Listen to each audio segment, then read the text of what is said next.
The youngest investor ever to sit in the Pizza and Property studio. 3 rental properties at just 19 years old. How did he do it? I had my first job when I was 16. As I was doing school, I was working on the holidays. Mum's a good cook, don't need to get Uber Eats. I don't worry about fancy clothes and stuff like that. Unpacking the story of one of Australia's youngest property investors, Noah Dobson. How he started so young, both smashing his savings goals and educating himself. So you saved up 28 grand yourself by the age of 18.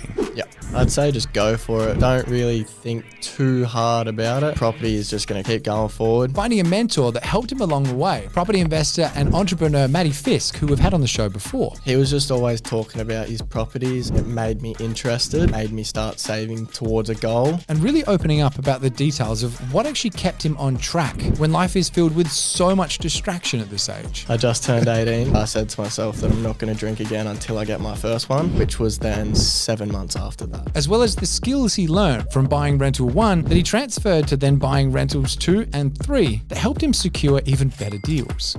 Was a big one. I didn't even know that existed. If you find a property, you can't just fall in love with the one. You've got to put offers out on other ones. There's no doubt in your mind, is there? No. Why is that? Make sure you actually go into depth with.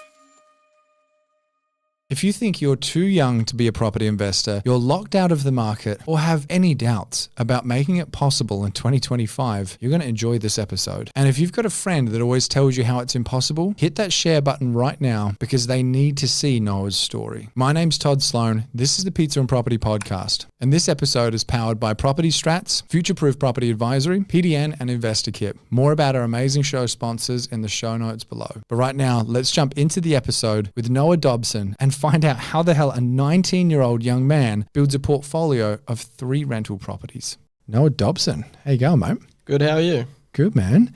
You are officially the youngest person to have ever sat in this chair across from me. I'm so looking forward to unpacking your story. Having like 3 rental properties, well, you got 2 and I think the 3rd's under contract now, about to close on that. You're how old again? 19, 20 at the end of the year. 19 years old. Mate, there's a lot to unpack here. Do you know the percentage of 19-year-olds that even have 1 property? Wouldn't have a clue. I don't either because I couldn't even find that as a stat. We don't even measure it. And that's 1. You've done this 3 times, dude. Let's start with the deposit. I want to know how you actually got the money together to buy your very first investment property. So my first one, the deposit on that one was 25 and a half. Mm-hmm. So saving up through the years, I was fortunate enough not to have to pay rent. So I was saving all my Christmas, birthday money. So when you say not pay rent, like board to mum and dad kind of thing? Yeah. Okay. So you're living at home? Yeah. I'm still living at home. Still living at home? And I plan to for a lot longer just so I can Good man. obviously save more money. Yep. I had my first job when I was 16, I believe, at City Beach. As I was doing school, I was working on the holidays, saving up all that money. And because I was pretty much I was getting casual rate, which is a lot better. Okay. And what do you do at City Beach? I'm not familiar with that. You're just on the floor, so you're just helping customers. I was normally in the shoe section, so whenever someone would want a pair of shoes, you'd go out the back. So it's retail? Yeah. Yeah. Yeah. Okay. And how many hours a week are you roughly doing in between school? On holidays, so they were 2-week holidays, I was probably doing roughly mid-20s a week. 20s a week, okay. And are you working still while you're at school as well, like after school hours, or are you just doing in the holidays? Just holidays, yeah. Just in the holidays, okay. And how much of that wage are you putting away? I was putting all of it away. So I wasn't getting a lot. I was probably getting 500 a week back then. And this is what, 500 a week for just 2 weeks out of every 12 weeks? Every 10. All right, so that you're saving, what is that then, like $4,000 a year doing it that way? Yeah. Okay. So I done that for 2 years. Yep. And then when COVID happened, I didn't want to do online school and my dad was trying to force me to. I said, nah, I'm just going to get out of it. So I dropped out of school and it was kind of perfect timing because that was when Fisk opened up his first gym and needed a few employees. So I jumped on that and I was full-time from there. Just for anyone wondering as well, when Noah's saying Fisk, rewind back a couple of episodes. We actually done a whole interview with Matty Fisk on his portfolio, another young gun, not quite as young as Noah, but still a dude in his 20s who's already built his portfolio up to, I think, 13, 14, 15 rentals, something madness like that. And so Matt is your mentor, correct? Yeah. Right. And also boss. And boss. Yep. Good boss? Good boss. Yeah, he is in the room, so Yeah. you kind of have to say. He's a good boss. He's just off camera at the moment, but so you're working for Matt, and what? So Matt's the one that got you into property, or you're kind of like, I kind of like this property stuff already. How'd that kind of come about? He was just always talking about his properties, and it made me interested. Yep. And that made me start saving like towards a goal. And yeah, the first one just pretty much happened. So why are you saving before then? So if you're not interested in property, like so many younger people, myself included, I just wasted it all. Why weren't you in the boat of like, YOLO, like Uber Eats, whatever you want? I don't know. My mum's a good cook. Don't need to get Uber Eats. I don't worry about fancy clothes and stuff like that. I go out a little bit, but I used to go out a lot. But yeah, I stopped doing that after schoolies. So I was drinking for 2 weeks straight. And how old were you then? 18. 18. Or yeah, I just turned 18. Good. For legal reasons, I'm glad you answered that way. I just turned 18 because it was in November. And yeah, I was drinking for 2 weeks straight. And after that, I just said, nah, I'm done. I need to focus towards a goal because we were talking about it before schoolies. Yep. So I said to myself that I'm not going to drink again until I get my first one, which was then 7 months after that. So you went like complete sobriety after a 2-week bender. And this is when you're 18 years old. So now you've met Matt. You've gone, hey, he's got it together. I'm going to listen to him. Matt's then gone, okay, like I'll sort of take you under my wing and go, here's where you need to look. Like how did he actually help? Ever since I started working with him, he was just showing me all of like what he had to do, like the processes and stuff like that. And it just interested me. So I was saving before schoolies a bit, but I was still spending my money a little bit. But yeah, after schoolies, I just started saving everything I earned. And yeah, the 7 months later. The thing that I find with property is it's very much a game of delayed gratification. For sure. Super easy to like see the savings in your bank account and be like, just a little bit, and maybe Jetstar's got a sale, I'll go do this or that. What keeps you on track? Pretty much after schoolies, because I didn't want to go out drinking. I can't remember what it was before then, but after then I said to him, put me on every single day of the week. So I was working every day of the week, both days of the weekend. And that is the big one that definitely kept me on track. So you didn't have time to spend money, basically. That's it, yeah. Okay. I made sure he put me on both days of the weekend just so it stopped me. It fully stopped me from going out. Mum and dad work like this, or are you like I was going to say the black sheep, but whatever the opposite of the black sheep is? Like, are you the standout in the family, or is this just the norm for your family? So my dad owned his own business with two of his mates, and he'd done that for like 20 odd years in Sydney. Yep. He ended up retiring when he was 50, but he wasn't too into property. I think he had maybe 3 or 4 all up. But yeah, it was more Matt that really got me into it. Okay, so dad had a few properties behind him, but he wasn't like shooting the lights out with this massive portfolio. And just to address the elephant in the room, because I know someone is going to say it in the comments section of, so his dad just gave him all of his money. Can you tell me about the split with the very first deposit? Because there was a little bit of help from dad, correct? There was, a $5,000 gift from dad, yeah. Okay, and what did it take to close the first deal all up? So all up it was 33, and he gifted me 5,000. Right. So you saved up 28 grand yourself by the age of 18. Yeah. Okay. Just want to like point to that straight away for anyone else that wants to get angry in the comments section. There you go. Tell me more about the buying process. This is the very first time when I was an agent, when people used to walk through the door 18, 19 years old, understandably, they were super nervous. Are you actually like going to open homes? You calling up agents yourself? Like, how does this search begin? I was just never nervous. I'm just like, just do it. And I always had him by my side. And because he's like really engaged in it, kind of. I was, always just listening to him. And Yeah, so I pretty much just had a mentor guiding me through the whole process. So I think a lot of people have got someone in their life that's accomplished a lot. How do you know who to trust? Because I mean, like, why not just use dad for this? Because dad's still got, he might not have shot the lights out with a portfolio of 20. 4 properties is still pretty good, or 4 or 5.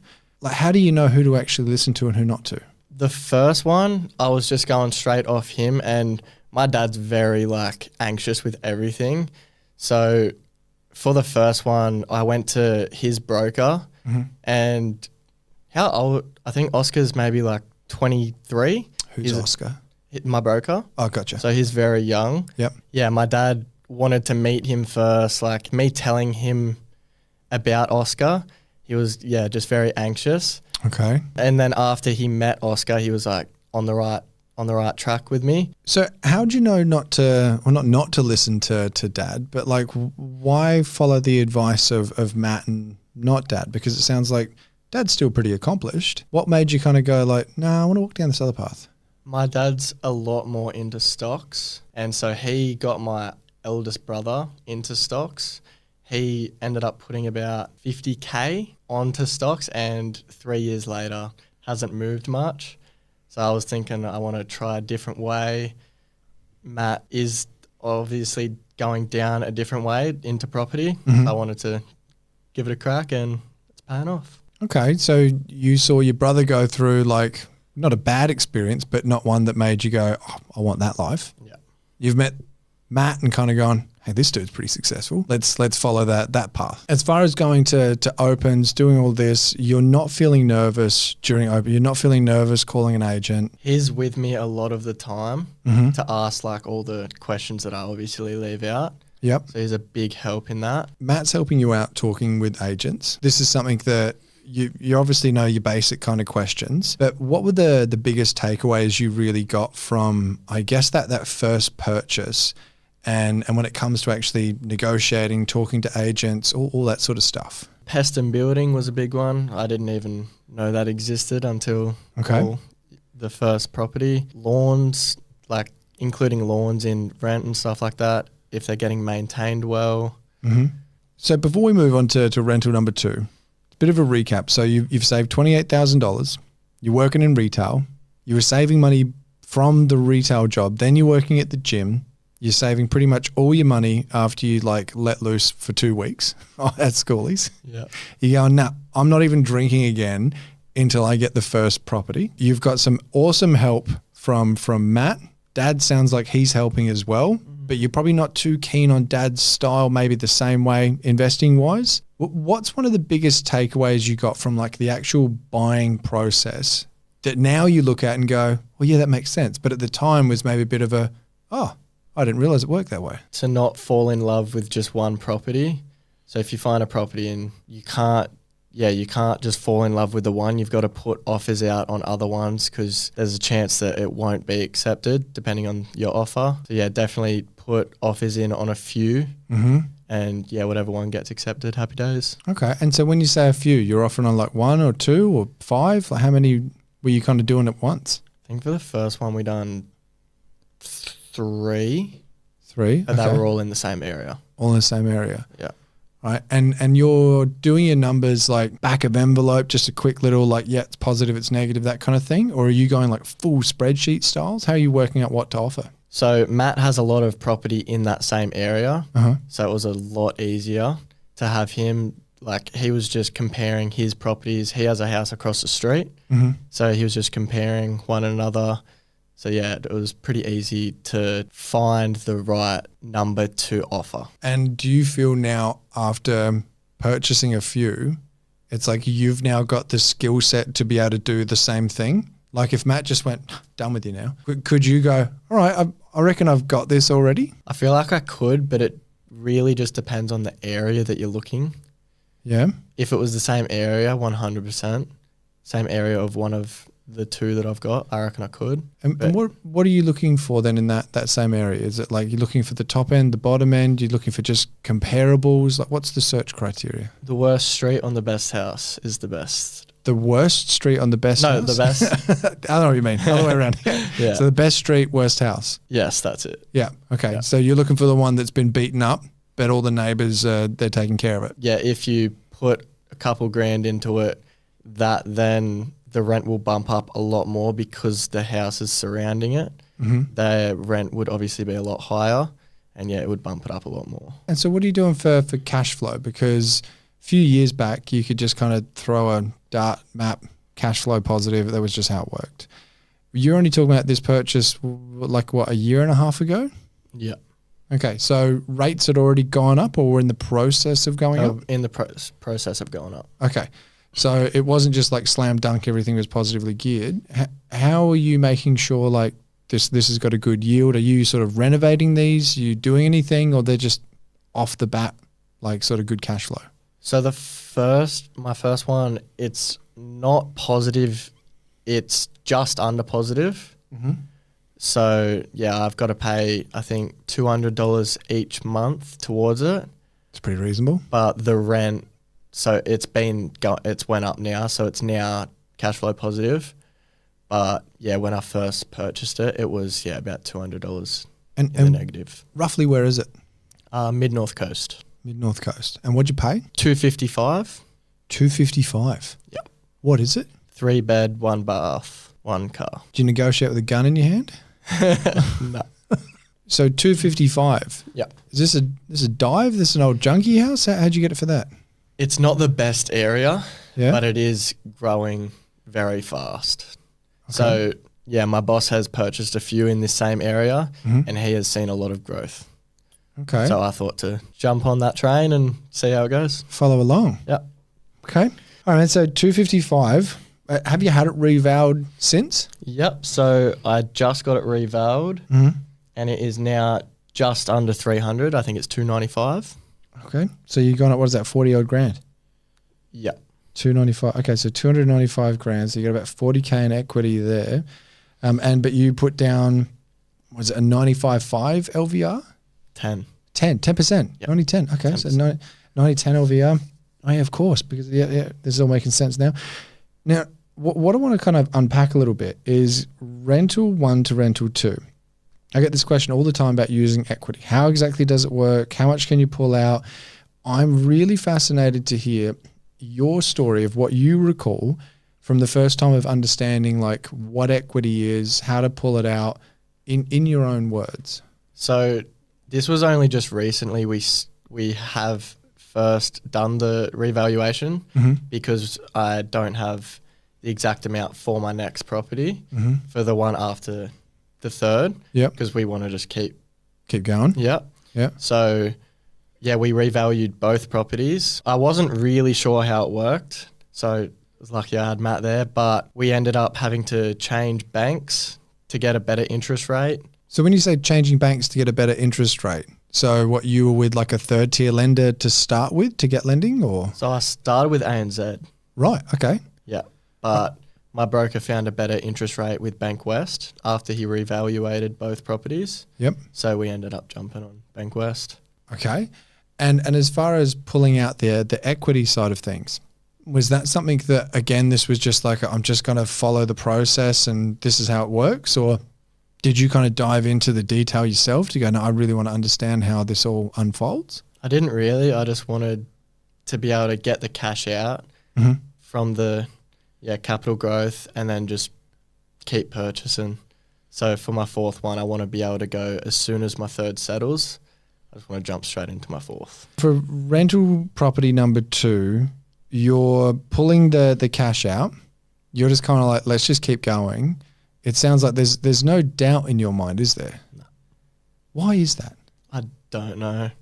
It's just how I am. Not sure. Because, a lot of people would probably be nervous by that stage, going, I'm already doing this pretty young, 1 into 2. Like, you're not looking at the debt level and going, hold on a second, I'm going to be whatever it is, $500,000 in debt by that stage. That doesn't fuss you? Doesn't bother me. Why? Like, there's the cash flow, the mum and dad, the Matt's in your corner. Matt in my corner.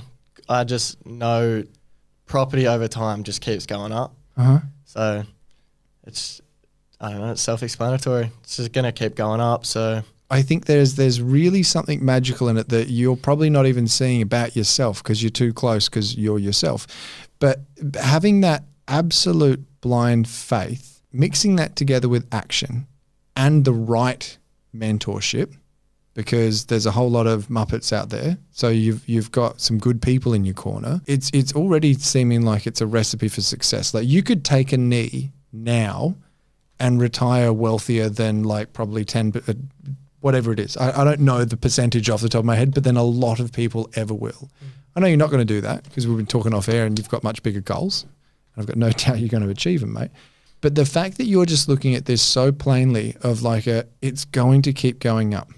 You're not letting doubt come in to second guess making a decision, pulling a trigger, because even if you started building a portfolio just now, it would still be incredible.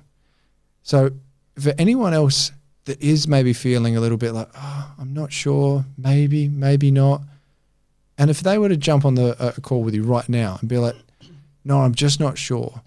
Well, like, how do I feel that confidence? What would you tell them? How would you help them through that? Purchasing a property, say, example, my first one, Mm-hmm. 255K, and the rent is 300. Mm-hmm. I was chipping in 200 a month. It's not that much. The property pretty much pays for itself. The next year, the rent is just going to keep going up. So, for example, my one is now at 340. It's now paying for itself. And each year, the rent is just going to keep going up. What if it doesn't? Depending on what area you're buying, I just feel like it will. Uh-huh. That's what I'm hoping. Yeah. I just don't have a doubt in my mind. But even if it didn't, are you still safe anyway? Yeah, because I'm still working. So, but I mean, from a cash flow perspective, like if you're already like pretty much neutral or slightly positively geared, even if the rent just stayed exactly the same for the next like 3 years, you're still in a pretty comfortable position? Yeah. Okay. So with the two. With the two. Yeah. So you've even kind of got a stop loss that even if you're like wrong about it, I don't think you are. I think you're right. I think rents are going to keep going up, but just in case, then there's almost that little level of comfort from it's like I'm positively geared anyway. Yeah. So I don't have a worry. Okay. Or if that happens. What I'm kind of hearing, my words, not yours, is understand the numbers and really find the mentor, because it sounds like you wouldn't be doing this right now if it wasn't for having the right people in your corner. If someone's like, I want a mentor, I want to find someone that knows what they're doing. Did you just get lucky walking into the right gym at the right time? Or 100%. So you haven't been like searching when you were younger, no? I'm a very big believer in luck is when opportunity and preparation meet. And I think that when you mix that together with action, that's when things can really move forward. What about the action side of things? Because so for me, I remember reading, it was Steve McKnight's book, 0 to 260 Properties in 7 Years. It was the second book I think I ever read. First one was Donald Trump 101, before Donald Trump was who he is now. Okay, this is when he was a real estate developer. And I remember reading it and I was like, this property stuff is insane. And I could not fathom positively geared property. I was like, what do you mean? Someone will pay you to own a house? And I was like, ding, this is incredible. I didn't do anything about it for years.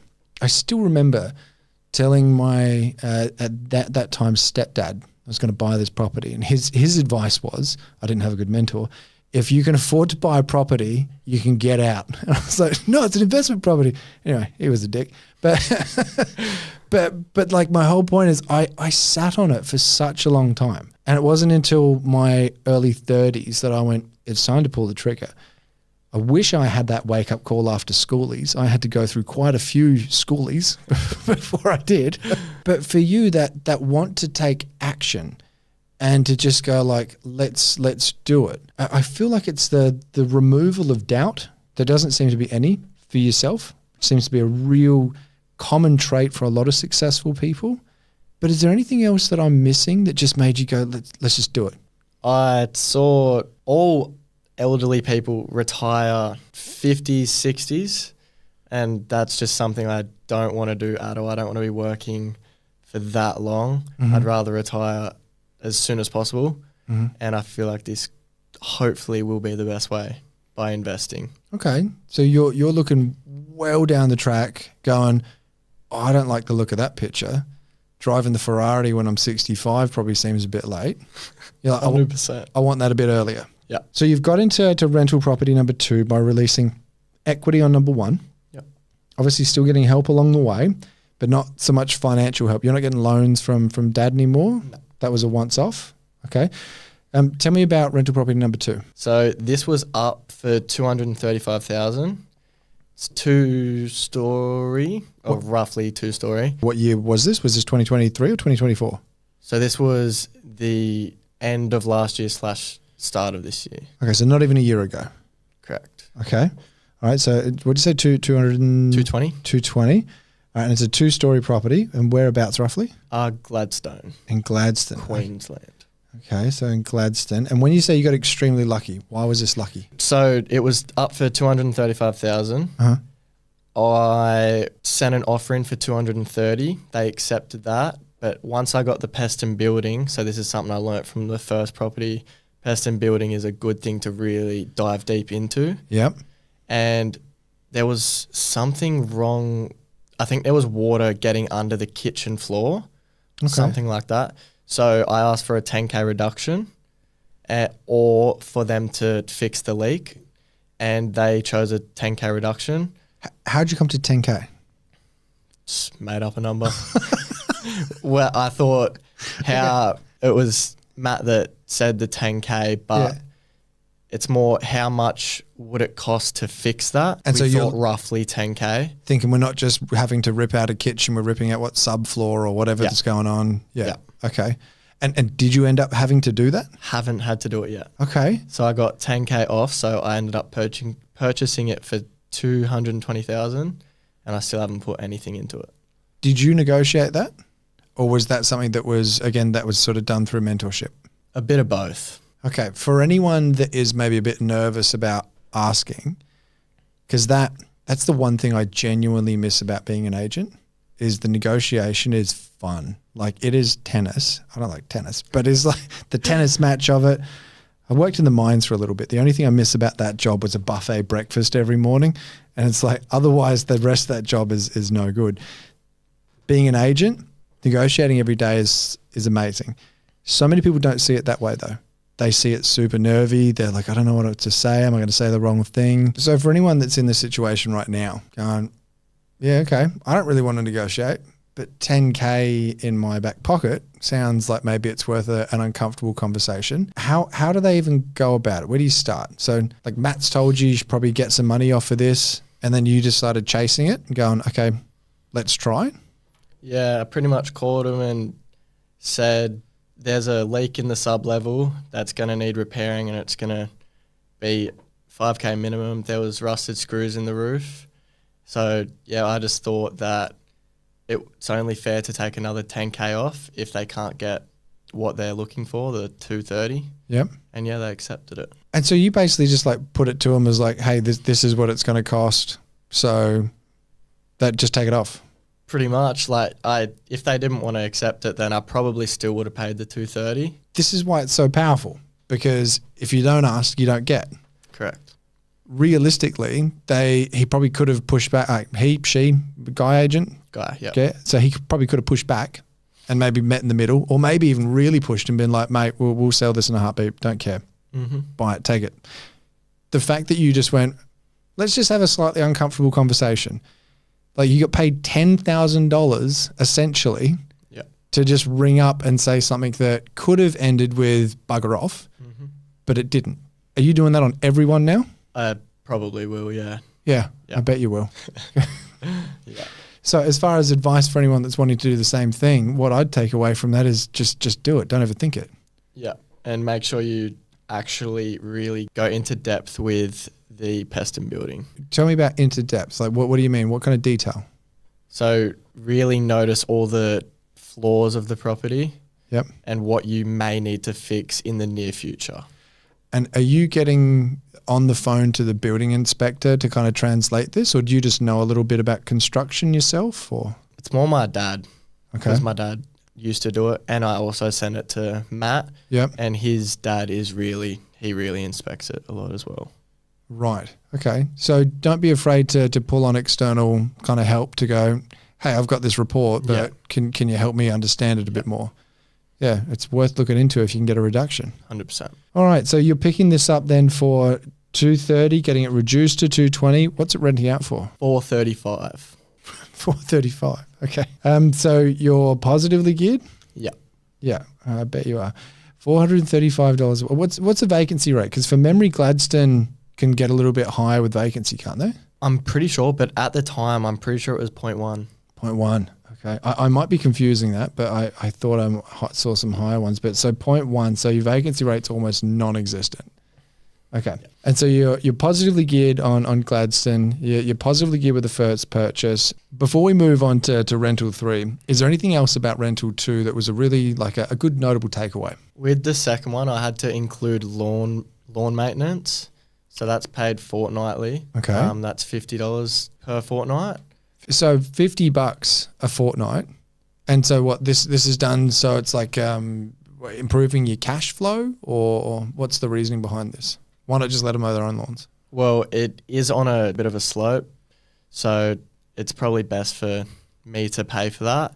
Okay. But during the summer and stuff like that, it will be fortnightly mowed. Mm-hmm. But during the winter, when it doesn't really need to be mowed, that's roughly once a month. Mm-hmm.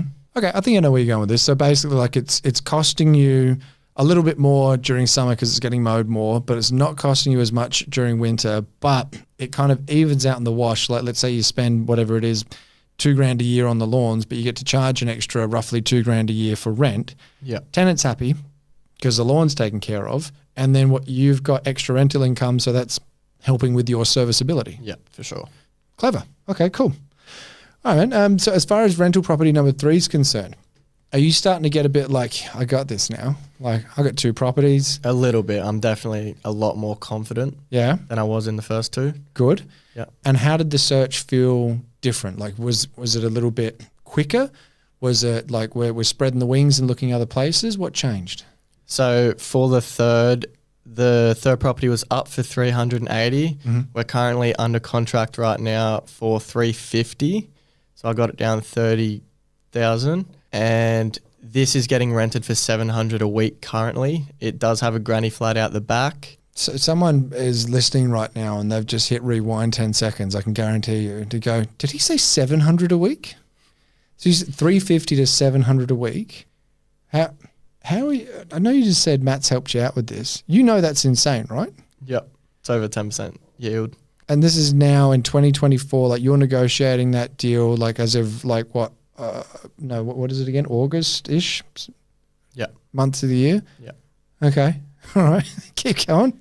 So yeah, I believe the house is getting rented for $420. Is it fallen down? Nope. So you'd have to renovate this? No. And the granny flat is $280, I think.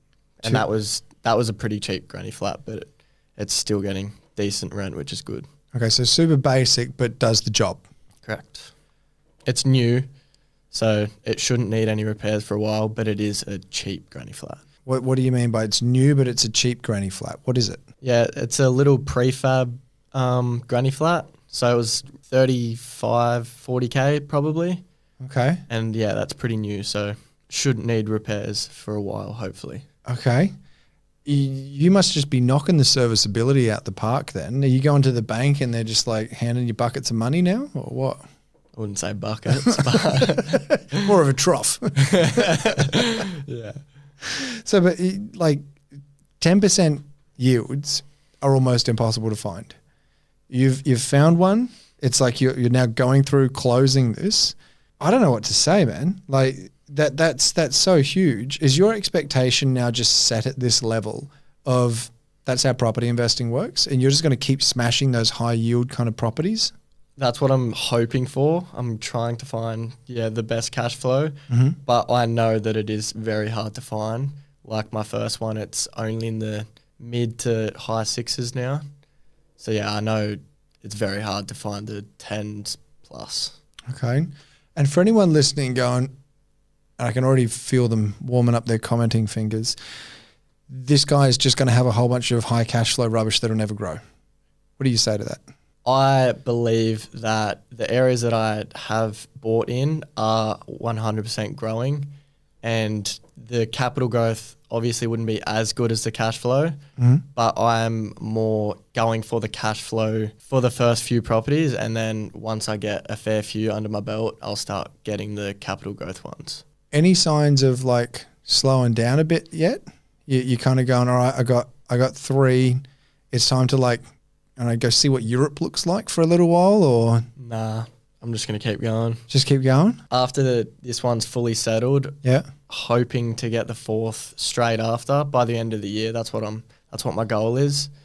And then hopefully next year get another 1, 2 if I can save up enough. And then after that, I'll see what's going on. I've had a few young lads on the show now. Like I said at the very beginning, you are absolutely the youngest. I'm always curious to find out what it is that makes you just buck the trend of that narrative, because I speak to some people that are just like, not only is it impossible to build a portfolio as a young person, but there seems to be this big push now of Gen Y and whatever were you Gen Y, are you Gen Alpha? I don't follow this. Wouldn't have a clue. I'm 04. Okay, sure. Let's just go with Gen Y. Gen Y, you're all screwed. You're never going to own a property. It's because of all of this other blame everything else. Why didn't you listen to any of that? I just blocked it out. How? I don't know. Good headphones? Guess so. Nah, I don't know. It just doesn't affect. You called bullshit, basically? Like, pretty much, yeah. Yeah. Because I genuinely feel like it's poison for the up-and-coming generations. I feel like there's this huge narrative of just, you're screwed and there's nothing you can do about it. Deal with it. And yours sitting in front of me is absolute proof that that's bollocks. Like, it's like, seriously, mate, I'm so happy that you've done what you've done. Like, I'm genuinely happy for you, because you've worked so hard in your young age. You've then continued to work hard. I said in your young age, you're still young, but like in your younger years. Yep. And then you continue to work, you're slogging your guts out working almost 7 days a week, you're saving it all, you're aligning yourself with successful people, you're listening to them closely, and then you're actioning what they're telling you, going, here's what I'd do if I was in your shoes. And you're not just smiling and nodding, you're smiling and nodding and then doing it and actually putting it into action. We need to have more people like you, Noah. You're an absolute stellar example of what a successful young person is capable of in Australia right now, mate. And I'm sure your dad is, and mum, as proud as punch. And I hope you're proud of yourself as well, dude. Yeah, 100%. It's very, very, amazing. Is there an action step that comes to mind for you? For anyone else that's in their teens, 20s, whatever, listening to this right now, or maybe they're even in their 30s, going, shit, this kid's already got 3. What am I doing? They can pull out the headphones straight away and put into action to start walking down a similar path to you. I'd say just go for it. Don't really think too hard about it. I just think property is just going to keep going forward, keep going up. So you've really got nothing to worry about. Okay, just take action. Yep. Well, now we've arguably arrived at the most important question of the entire show. Noah Dobson, you know what I'm about to ask. What is your favorite pizza? I'd say a margarita pizza with chicken and barbecue sauce. Margarita pizza with chicken. Hold on, margarita pizza with chicken? So a chicken margarita. Okay. Chicken margarita. Okay, yeah. And barbecue sauce. Barbecue instead of the tomato. And you're having so it's not like a barbecue swirl on top? The base is barbecue instead of, yeah. Okay, so barbecue chicken, pretty much? I think, yeah. Yeah, okay. Yeah. Where are you getting this from, man? That's Domino's. Domino's. Or Pizza Hut. So forever the value investor. You're not going anywhere fancy and spending $30 on a pie. No way. No. No way. No way. Got to save your money. Mate, I absolutely love it. Thank you so much for taking the time to come down. I know this was a big trip for you, man. And I just think that you are quite literally inspiring thousands of people right now to take action, to know that it's not all doom and gloom for young people wanting to get into property. You are living proof that success is absolutely possible. Thank you so much for coming on the show today, mate. Appreciate it. Thanks for having me.